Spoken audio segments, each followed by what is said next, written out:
नमस्कार, मैं संदेश नेमा और आप देख रहे हैं खबर समय जगत। तो आइए नजर डालते हैं आज की ताजा तरीन खबरों पर। कांग्रेस ने सौरभ शर्मा की जमानत को लेकर प्रदेश सरकार पर निशाना साधा है। कांग्रेस मीडिया प्रभारी मुकेश नायक ने कहा कि मध्य प्रदेश में भ्रष्टाचार को खुला समर्थन मिल रहा है। उन्होंने आरोप लगाया कि लोकायुक्त 60 दिनों में भी चालान पेश नहीं कर पाए, जिससे सरकार की भूमिका संदिग्ध हो जाती है। नायक ने यह भी कहा कि जहां विपक्षी नेताओं को जमानत नहीं मिलती, वहीं भ्रष्टाचार के आरोपियों को राहत दी जा रही है। कांग्रेस ने लोकतंत्र के लिए विडंबना बताया और सरकार पर भ्रष्टाचार में लिप्त लोगों होने का आरोप लगाया। और जनता, पॉलिटिकल पार्टी के लोग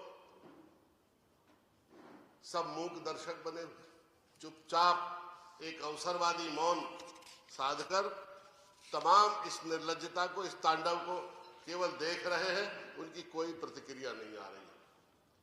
आज सौरभ शर्मा पर इसलिए चर्चा नहीं हो रही है क्योंकि वक्फ संशोधन बिल आ रहा है। कभी वक्फ संशोधन बिल आ जाएगा, कभी मथुरा के मंदिर का विषय आ जाएगा, कभी भोजपुर के मंदिर का विषय आ जाएगा, कभी धारपुर की भोजशाला का विषय आ जाएगा और कभी अयोध्या के राम मंदिर का विषय आ जाएगा। कभी गाय का विषय आ जाएगा, कभी गंगा का विषय आ जाएगा। लेकिन गरीबी, अज्ञान, अशिक्षा जैसे गंभीर सवालों का विषय नहीं आएगा। बेरोजगारी, महंगाई और जीवन को स्पर्श करते हुए सवालों का विषय नहीं आएगा। कितनी चतुराई है कि निरंतर देश की जनता की आंखों में धूल झोंकते रहो। अपने हाथों से जनता की आंखों में ऐसा अंजन लगा दो कि जनता भी उनकी आंखों से इस देश को देखने लगे। ऐसा डर का माहौल, अभिव्यक्ति की ऐसी अवसरवादी चुप्पी का माहौल मैंने भारतवर्ष में इतने वर्षों में कभी नहीं देखा। मैं मध्य प्रदेश की सरकार से ये पूछना चाहता हूं कि सौरभ शर्मा के मामले में 60 दिन तक चालान पेश नहीं होने का क्या कारण है? किन कठिनाइयों के कारण आपने चालान पेश नहीं किया और ऐसी क्या मजबूरी थी कि 60 दिन तक आपने चालान पेश नहीं किया और इतने बड़े आर्थिक अपराधी की जमानत हो गई? मैं पूछना चाहता हूं कि सौरभ शर्मा की जांच जब आधी हो गई, तब जयदीप प्रसाद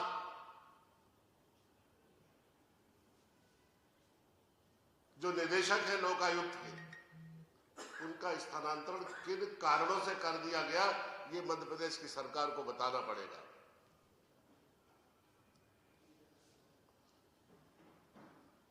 भ्रष्टाचार के मामले में मध्य प्रदेश में 576 मामलों में अभियोजन की अनुमति न देकर सरकार भ्रष्टाचारियों को क्यों बचाना चाहती है, ये इस प्रदेश की जनता जानना चाहती है।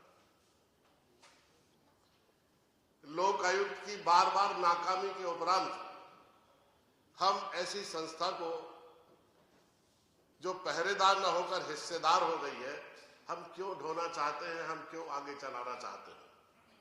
मैं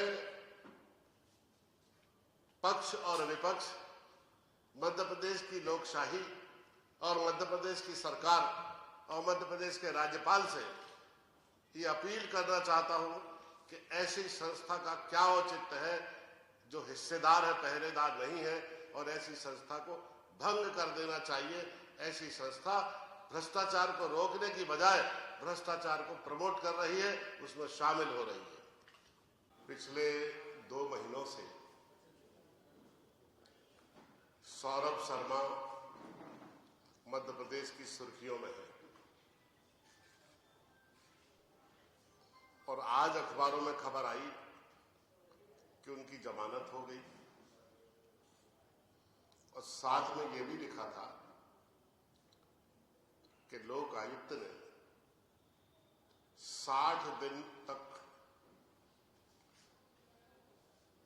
चालानी पेश नहीं किया, जो आधार बन गया उनकी जमानत का। सौरभ शर्मा की जमानत लोकायुक्त, मध्य प्रदेश की पुलिस, मध्य प्रदेश की सरकार और जितनी भी जांच एजेंसियां हैं उनके लिए आज एक काला धब्बा है और इतिहास में उनकी बेईमानी, उनकी निर्लज्जता को याद किया जाएगा। 60 दिन तक लोकायुक्त ने चालान पेश नहीं किया और ये सिद्ध कर दिया कि लोकायुक्त पहरेदार नहीं, हिस्सेदार है।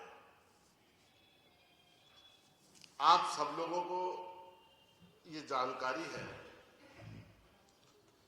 कि 52 किलोग्राम सोना और 11 करोड़ रुपए पकड़ा गया था।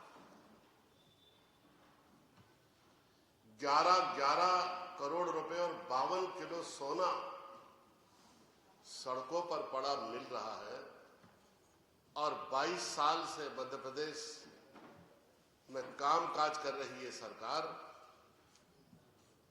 इतनी भी सक्षम नहीं है कि ये बता सके कि ये सोना किसका है। मध्य प्रदेश में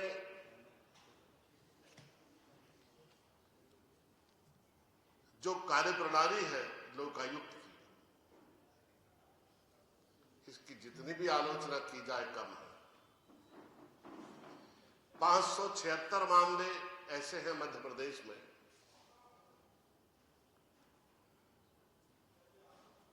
आर्थिक अपराधों के, जिनमें लोकायुक्त ने जांच की और ठंडे बस्ते में डाल दी। बाद में पता चला कि संबंधित विभाग ने जिनकी जांच चल रही थी उन पर चालान पुटअप करने की और केस चलाने की अनुमति ही नहीं दी। अगर आप सरकार आर्थिक अपराधों पर मुकदमे चलाने की, उन्हें दंडित करने की अनुमति नहीं देता है, तो मैं मध्य प्रदेश की सरकार से ये पूछना चाहता हूं कि लोकायुक्त संस्था आपने क्यों बनाई और लोकायुक्त संस्था का औचित्य क्या है। सौरभ शर्मा की जमानत ने पूरे सिस्टम को हिलाकर रख दिया। एक तरफ पूरे भारतवर्ष में जो विपक्षी पार्टियों के बड़े बड़े नेता हैं, इंक्लूडिंग चीफ मिनिस्टर, उनकी जमानतों के लाले पड़ जाते। दिल्ली के एक मुख्यमंत्री की 2 साल तक जमानत नहीं होती, एक मंत्री की, दिल्ली के उप मुख्यमंत्री की 6 महीने तक जमानत नहीं होती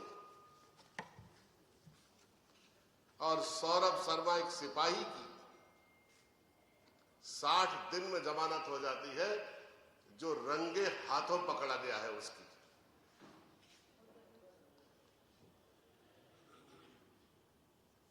मध्य प्रदेश के इतिहास में आज तक ऐसी सरकार नहीं बनी जो वर्तमान में चल रही है, जो इतनी निर्भीकता से, इतनी निर्लज्जता से और खुलेआम भ्रष्टाचार कर रही है, खुलेआम। और जनता, पॉलिटिकल पार्टी के लोग ऐसी रोचक खबरों के लिए जुड़े रहिए खबर समय जगत के साथ ही हमारे चैनल को लाइक एवं सब्सक्राइब अवश्य करें।